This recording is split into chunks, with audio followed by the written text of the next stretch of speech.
Hello Mario Booster, selamat datang kembali di channel Mario Angelo. Oke, akhirnya Pak ya, kita udah melihat Secret Invasion sebagai series MCU yang paling terbaik menurut gua Pak ya. Gua entah kenapa ya, tiba-tiba gua buka Twitter alias X sekarang ya, yang udah diubah oleh Elon Musk.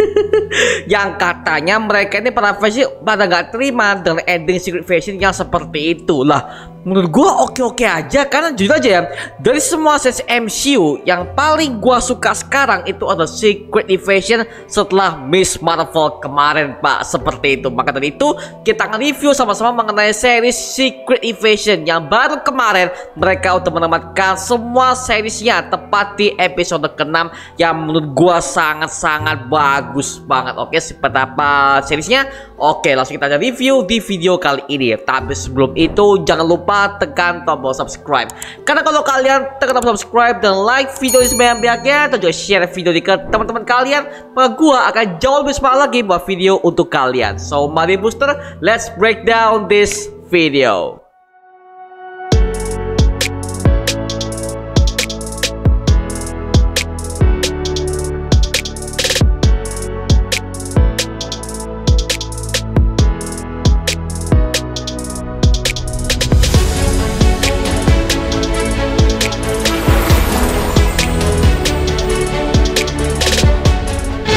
Akhirnya kita udah menamatkan seri Secret Invasion dari episode 1, 2, 3 sampai ke 6 ini Pak ya. Menurut gua satu buah kata untuk seri ini, amazing banget Pak. Sumpah amazing banget, gak ada hal yang perlu didebatkan. Semuanya bagus banget, dari unsur politiknya, dari unsur invasi Skrullnya, bahkan villainnya juga oke, motivasinya juga jelas, segala macam. Literally itu semuanya dikemas secara rapi oleh Marvel Studios di Secret Invasion ini Pak ya. Jujur gua udah pernah baca komiknya, cuma di MCU ini agak jauh lebih berbeda ya. Karena apa? Kalau di komik Secret Invasion itu mereka itu berurusan dengan berbagai macam superhero Avengers. Bahkan si para Skrull ini juga pernah menyamar sebagai X-Men, Fantastic Four, literally semua tim-tim superhero yang ada di Marvel itu mereka tuh semuanya invasi semuanya, seperti itu. Dan itu lebih chaos Pak ya. Tapi kalau di series Secret Invasion ini, literally ini hanya berputar kepada masalah utamanya Nick Fury, yang intinya dia itu lupa dengan janjinya selama 30 tahun Pak. Karena kan di tahun 1998 terungkap bahwa dia itu udah pernah menjanjikan rumah untuk para Skrull ini yang udah kehilangan planetnya sejak di film Captain Marvel. Tepatnya itu di tahun 1998 setelah mereka itu berperang melawan bangsa Kree ya. Tapi setelah 30 tahun kemudian Nick Fury itu lupa akan janji itu. Nah, alhasil para Skrull ini akhirnya memberontak, yang dipimpin langsung oleh Gravik, yang merupakan pemimpin pemberontak para Skrull yang berusaha untuk mengambil alih bumi dan menjadikan bumi sebagai planet kedua mereka. Tapi dengan cara mereka harus mengeksekusi semua manusia-manusia yang ada di bumi agar supaya para Skrull ini bisa jauh lebih berkembang di planet itu Pak ya, seperti itu. Makanya gue bisa merasakan banget sih Skrull ini, mereka itu aslinya mereka tuh baik. Cuma kalau si Nick Fury ini karena dia tuh udah lama banget gak menepati janjinya, ya alhasil Gravik lah yang akan berdiri dan juga dia akan memimpin pemberontakan Skrull ini kepada para manusia, seperti itu Pak ya. Dan juga aktornya Pak ya, aktor yang memerankan si Gravik ini literally bagus banget dari segi aktingnya, mimik wajahnya, naskahnya, emosinya, semuanya bagus banget. Apalagi gua baru tahu ternyata dia itu juga pernah main di film Barbie Pak, yang dimana gua kemarin lihat dia main di film Barbie jadi karakter konyol dan mohon maaf gak cocok Pak. Mukanya muka-muka sangar, muka-muka villain banget. Dan ketika dia jadi karakter konyol di film Barbie lah kayak jomplang, karena gue udah ngeliat dia jadi Gravik di MCU, jadi kayak gue rasa anjir lah, kayak kurang ngena gitu loh gitu Pak. Tapi di sini potensinya bagus banget. Perkembangan karakter si Nick Fury itu juga si Sonya Falsworth sebagai rekannya gitu ya, literally semua chemistry-nya dap banget. Dari awal episode aja kita udah bahwa banyak sekali kematian para karakter MCU Pak. Literally ada si Maria Hill, ada si Talos, ada berbagai macam semua karakter MCU mereka tuh tewas di sini karena invasi para Skrull, literally itu ya. Dan Gua langsung anjir, akhirnya gue bisa merasakan kembali sisi politik MCU yang udah lama kita tunggu-tunggu semenjak di film The Falcon and Winter Soldier ya, yang literally sense udah pernah dirilis pada tahun 2021. Literally itu yang udah gua rasakan Pak, seperti itu. Cuman kalau di seri Secret Invasion ini mereka tuh akan berhadapan dengan para alien Skrull. Nah, seperti itu Pak ya. Dan untuk penggarapan Super Skrull-nya, nah ini gue bahas nih, Super Skrull-nya mantep banget Pak ya. Dan ini agak sedikit berbeda dengan versi komiknya, dimana kalau versi komiknya itu Super Skrull itu mereka tuh mendapatkan semua DNA-nya dari anggota Fantastic Four. Ada The Thing, Sue Storm, Johnny Storm, bahkan si Reed Richards juga sebagai Mr. Fantastic-nya ya. Dan ketika di sesi MCU, gua ngeliat anjir MCU kreatif sekali. Mereka langsung membuat semua berbagai macam DNA dari para superhero Marvel yang mereka ini udah pernah terlibat di berbagai macam pertarungan yang ada di planet bumi, bahkan di alam semesta sekaligus. Ada Frost Giant, ada Captain Marvel, ada She-Hulk, ada Hulk juga, ada berbagai macam DNA para superhero Marvel yang udah dikopi menjadi sebuah DNA untuk mutasinya Super Skrull. Dan itu literally adalah hal yang sangat buat gue tuh kaget banget ketika gue ngeliat itu di episode kedua ya kalau nggak salah, ketika pertama kalinya Super Skrull itu di reveal di situ ya. Dan itu bagus banget Pak, gila. Gue langsung mikir anjir kreatif banget MCU. Gue harus ngomong di sini MCU kreatif banget, meskipun gue yakin si MCU itu pada saat itu mungkin ketika mereka membuat seri Secret Invasion mereka tuh belum memiliki lisensi atas karakter Fantastic Four. Apalagi di MCU itu Fantastic Four itu baru pertama kali muncul nanti di MCU fase ke-6, dan itu masih lama Pak. Apalagi tahun ini kan masih awal-awal fase ke-5 nih, seperti itu Pak. Jadi ya ini kayak MCU harus putar otak banget. Jadi mereka tuh harus cari cara agar supaya Super Skrull ini bisa tampil di series, yaitu dengan cara ambil DNA para superhero Marvel yang ada di bumi. Dan itu alasan juga kuat, yaitu untuk mengelabui semua para manusia, tentu menjadikan para Skrull ini menjadi tampil lebih kuat dan tampil lebih superior Pak ya, seperti itu ya.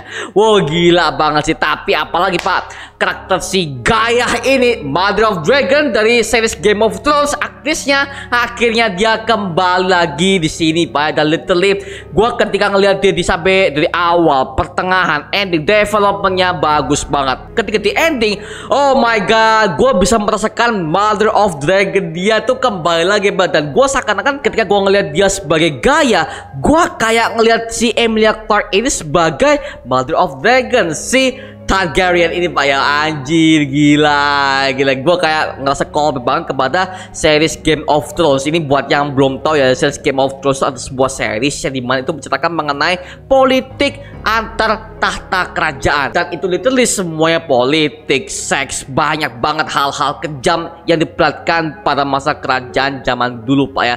Dan itu bagus banget. Jadi buat kalian pengen tahu Emilia Clarke tuh sebagai Mother of Dragon seperti apa, kalian bisa tonton aja seriesnya Game of Thrones. Ada semuanya di live streaming HBO Go ya, seperti itu. Oke, next ya. Dan untuk semua karakternya dan semua kontinuitas MCU bisa seperti biasa, mereka juga rapi banget dalam setiap fasenya. Setiap episode ada kejutan, setiap episode ada kejutan. Jadi kita sebagai para penonton tuh gak dibuat monoton dengan alurnya gitu mulu. Jadi mereka tuh menyiapkan sebuah twist yang ada di per episode, dan itu adalah ciri khas MCU banget. Dimana kalau mereka tuh mau bikin series, setiap per episode ya ada semua kejutannya. Dan itu membuat gue sebagai para fans akhirnya jadi mengerti kenapa MCU itu menjadi mega franchise terbaik dan juga terbesar bagi semua para fans, seperti itu Pak ya. Makanya ini Secret Invasion aja udah mulai begini Pak, seperti itu ya. Dan apalagi akhirnya gue bisa merasakan sesi MCU tanpa lawak sekalipun. Mohon maaf ya buat kalian para fans die hard MCU, gue adalah satu orang yang sangat benci banget dengan jokes-jokes yang ala-ala anak-anak Twitter yang gak pernah keluar rumah itu Pak. Serius, gue kayak agak gak suka kayak kalau jokesnya terlalu over dan juga gak sesuai pada tempatnya. Itu literally MCU kacau di situ Pak. Makanya gue pengen ada satu series atau film yang bisa dibilang itu memiliki tema yang berbeda. Dan akhirnya Secret Invasion membagikan sebuah pengalaman nonton dan juga feel yang berbeda banget. Itu yang gue suka banget sih di series ini Pak ya. Makanya ketika gue ngeliat episode 1, 2, 3, 4, 5, 6, oh my my god, anjir. Akhirnya gue mengerti bagaimana si grafik ini dia tuh apa ya, menjadi semua pemimpin Skrull yang dimana dia melihat semua rakyatnya ini menderita. Karena apa? Karena Nick Fury ini lupa dengan janji itu selama 30 tahun. Gila, lu bayangin 30 tahun itu waktu yang lama loh, Pak. Jadi gua ngelihat grafik ini sebagai penjahat utamanya bagus, motivasinya ada, itu nyambung banget dengan kehidupan sekarang gitu loh. Kalau ada seorang yang mengingkari janji lu dan itu udah lama banget lu tunggu-tunggu tapi dia seakan-akan lupa, ya lu serang. Itu makanya gua ngelihat dari sisi grafiknya aja gua bisa menjadi simpati dengan si karakter ini, Pak. Seperti itu. Walaupun meskipun scroll si versi grafik ini dia tuh nggak ada dalam source materialnya. Jadi gua ngerasa MCU ini mereka bikin karakter yang original tapi lovable buat para fans. Seperti itu, Pak ya. Apalagi grafik ini ketika dia tampil sebagai full scrollnya di episode ke-6 yang dimana itu udah menampilkan berbagai macam kekuatan DNA yang udah dia curi dari 30 tahun yang lalu. Itu alhasil semuanya bagus banget, Pak. Ada kekuatan dari Super Marvel yang diberatkan seperti kayak Korg, terus ada tubuhnya bisa jadi Hulk juga, dan ada banyak banget hal yang udah dia curi dari semua super Marvel yang ada di situ, Pak ya. Seperti itu. Dan sisi kematian Talos, oke, maaf ya, gue ngomong kematian Talos di sesi ini menurut gue adalah kematian yang paling bagus eksekusinya. Karena apa? Karena dia dibunuh oleh villainnya sendiri dengan cara yang sama seperti pada episode pertama, dimana ketika si Nick Fury ini membunuh Maria Hill, yang ternyata Nick Fury itu adalah grafik yang sedang menyamar untuk menjebloskan Nick Fury ke dalam penjara agar supaya Nick Fury ini bisa menjadi buronan pemerintah Amerika Serikat. Seperti itu ya. Makanya di sini semua politiknya, semua konspirasinya, dan juga semua berbagai macam rahasia kotor yang ada di dalam pemerintahan, literally itu mereka udah tunjukkan semuanya di series Secret Invasion. Makanya gua nggak heran sih banyak banget anak-anak atau bocil-bocil yang berasa, oh bang, Secret Invasion itu apa tuh? Gua mas nonton deh segala macam gini-gini. Gua kok secara berat sih, nggak kayak Miss Marvel, nggak kayak apa tuh Captain America segala macam. Ya beda dong, karena kan lagian temanya aja udah berbeda. Ini adalah invasi Skrull yang mati-matian semuanya ada di Secret Invasion ini, Pak ya. Seperti itu.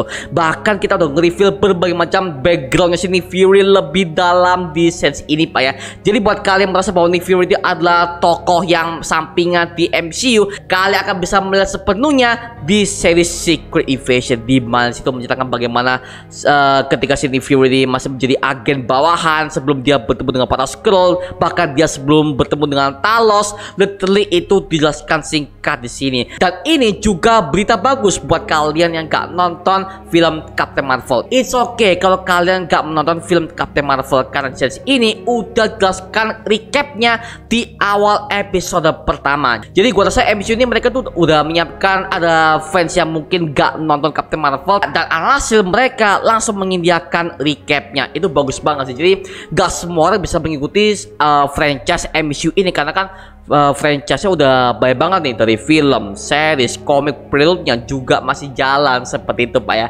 Dan negatifnya cuma satu, Pak ya. Beberapa adegan di episode ke-6 dimana literally, oh my god, ada beberapa hal yang agak terlalu rush ya, rush banget. Tapi ya di satu sisi gue ngerasa anjir lah, bodoh lah. Jadi apa ya, gue bisa melihat ada beberapa CGI di pertengahan ketika si Gaia bertarung dengan grafik. Itu CGI-nya kelihatan banget ya, kasar banget, kayak renderingnya kayak kurang kelar gitu loh. Itu gue bisa melihat dari struktur bayangannya, struktur ketika dia nyatu dengan background, literally itu masih kayak green screen yang kasar. Gue ngeliat situ, Pak. Jadi dari teksturnya ketika dia bergerak dan dia berguling ketika grafiknya jatuh, itu literally CGI banget ya. Karena yang gue lihat sekarang MCU kan lebih terkenal karena CGI-nya yang mantep banget dan juga kontinuitasnya dari semua satu project ke project yang lainnya. Itulah makanya kenapa MCU itu bisa menjadi franchise yang sukses di bidang tema superhero ya.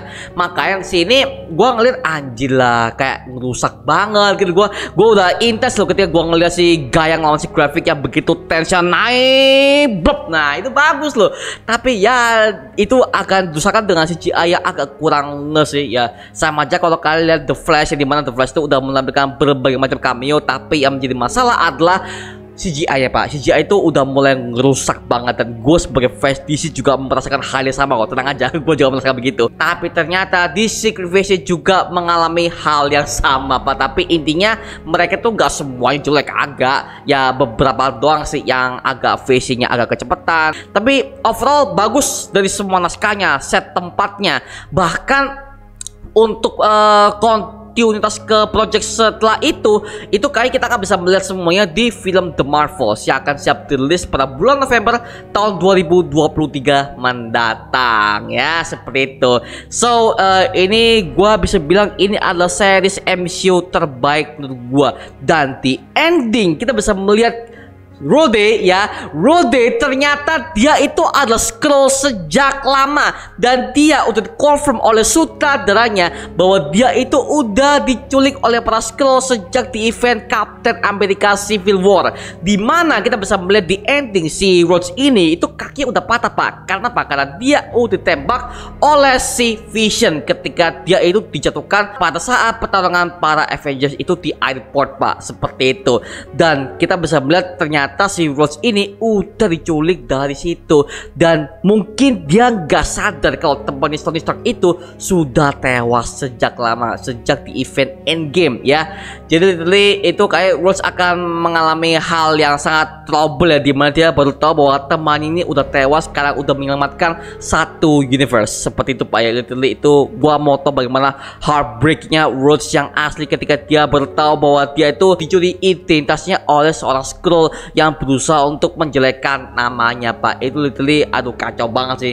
Dan itu kayak juga akan nyambung kepada series Armor Wars, dimana kalau Armor Wars itu sepertinya akan menceritakan mengenai Rhodes, si Colin Rhodes ini akan menjadi tokoh utamanya, yang dimana dia akan membela semua aset-aset Stark Industries setelah kematian Tony Stark ya. Dan itu kemungkinan akan digarap di tahun depan ya, karena kita udah lihat sekarang Hollywood tuh masih ramai-ramainya dengan berbagai macam masalah dari demonya para industri kreatif, seperti itu. Jadi kita doakan aja semua problem ini udah bisa kelar, dan kita bisa menikmati lagi semua project-project superhero yang akan terjadi di masa depan, seperti itu ya.